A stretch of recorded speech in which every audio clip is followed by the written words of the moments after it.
Now, Benjamin Netanyahu has admitted that Israel has not been successful in minimising civilian casualties in Gaza, but he lays the blame squarely at the door of Hamas. He said the terror group clearly didn't give a hoot about the Palestinians as it is using them as human shields. Meanwhile, Israeli troops claim to have found a tunnel shaft used by Hamas terrorists at Gaza's Al-Shifa hospital, which has been subject to an IDF military operation over the last few days. To discuss this further, let's speak now to Israeli government spokesman Eylon Levy. Thank you very much indeed for your time. Shall we start with those comments from the Israeli Prime Minister there, your Prime Minister, suggesting that unfortunately they have not been successful, Israel has not been successful in limiting civilian casualties. What do you say to that?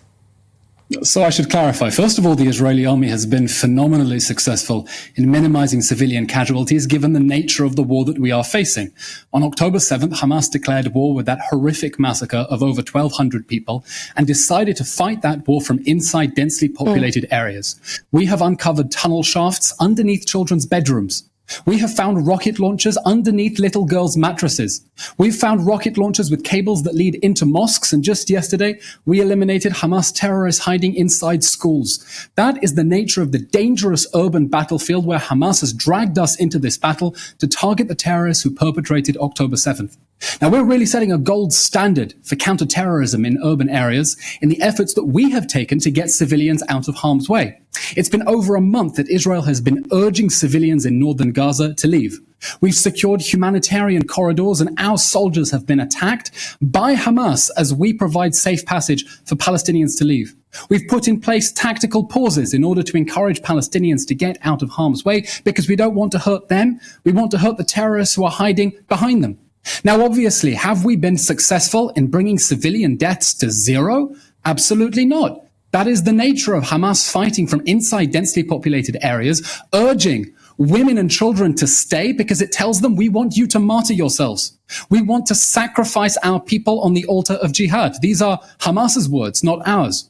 But have we been successful in minimizing civilian casualties, given how many people could have been hurt had we not gone above and beyond and out of our way, surrendering the element of surprise, surrendering other operational advantages in order to get civilians out of harm's way? Absolutely. We've made efforts that no army in history has made to get civilians out of harm's way. You know, we said from the beginning of this war, Hamas is worse than ISIS. We will destroy Hamas like the world destroyed ISIS. And when 86 nations ganged up on ISIS a decade ago in Mosul and Raqqa and did to Mosul and Raqqa what they did to Mosul and Raqqa, including the UK, I don't remember any British troops on the ground having ISIS firing RPGs at them as they secure safe passage for innocent Syrians and Iraqis to leave. So we've gone above and beyond, and we're very proud of our efforts to protect the other side's civilians from their own terrorist leaders' attempts to endanger them. Eylon, Israeli troops have claimed to have found this tunnel shaft that's being used by Hamas terrorists at Gaza's Al-Shifa hospital. Now, there has been huge international concern about this hospital in terms of babies being affected and in terms of the ongoing fighting. We're looking at footage here now from the IDF. You have the problem in Israel of people seeing footage like this and not believing it to be true or denying the existence of these tunnels underneath these hospitals. What are you doing to combat that in terms of the PR battle, which is so important? We do have Western countries speaking out now against Israeli actions. You must be worried about Israel losing international support in this fight against Hamas. Emily, there are still people who are denying the atrocities on October 7th. Yeah. There are still people denying that on October 7th, Hamas invaded Israel and brutally massacred, tortured, mutilated, burned, beheaded, raped many Israelis. We still have people denying the reason that we are in this war in the first place. And so it's not surprising that as Israel exposes Hamas's war crimes and exposes the way that Hamas has cynically embedded itself in civilian areas, hiding underneath hospitals, that people are going to deny that too. Because there are simply many people in the world who do not want Israel to defend itself against the terrorist monsters who perpetrated October 7th. Now, in the last few days, we've exposed evidence of how Hamas is hiding under hospitals that international agencies and officials for many years and in the last few days have been in complete denial about. We've shown the evidence. It's right there. And as the days move ahead and it becomes safe to do so, I hope we'll be able to show the full extent of Hamas's takeover of the Shifa hospital. And I'll tell you that a lot of activists and NGOs and international officials are going to look very, very, very, very silly when the clear extent of Hamas's takeover of that hospital becomes clear, and it becomes evident just how long they have been covering up. They have been covering up for Hamas's war crimes and its cynical exploitation of medical facilities. This is outrageous. Hospitals must, of course, be protected. They must never be used as basis for military activity. And we're going to continue exposing the evidence that Hamas has been doing exactly that. I'd like to get your view on the domestic situation in this country, here in the United Kingdom, because as you will have most likely seen, there have been a huge number of pro-Palestinian and anti-Israel protests, particularly in our capital, in London. Now, the leader of the Commons here, Penny Mordaunt, has expressed her concerns that many MPs are actually under threat. Now, this is following a vote on a Gaza ceasefire that took place this week. One Labour MP had a massive protest outside her constituency office. Many people chanting for her out. Labour Party, shame on you, because she did not vote to back a ceasefire.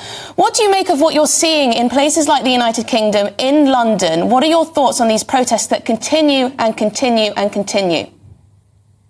Obviously, I can't comment on domestic UK politics other than to say the United Kingdom government has been absolutely solid from day one in saying Israel has not only a right to defend itself, it has a duty to defend itself, and the United Kingdom wants Israel to win. That was a crucial statement from Prime Minister Rishi Sunak, because the UK understands that jihadi terrorists can't massacre 1,200 people in half a day and get away with it. And democratic nations have to defend themselves, and we have to defend ourselves not only for our security, but the security of the West as well.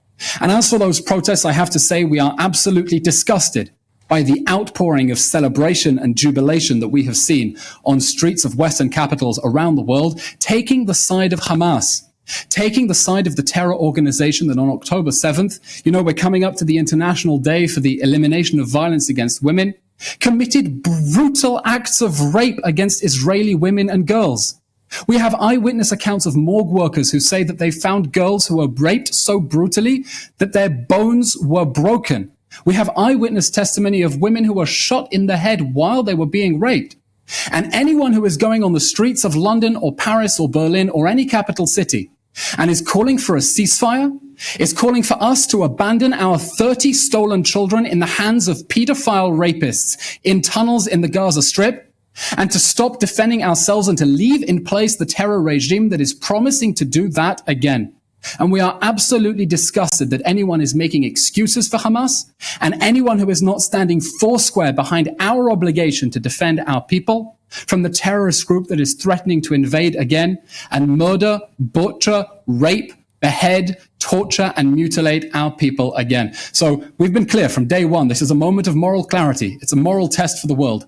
Are you with humanity or are you with barbarism? Are you with civilization or savagery? And it's tragic that so many people have decided to do something that feels good rather than does good and call for a ceasefire. You know what? We're also trying to end this war.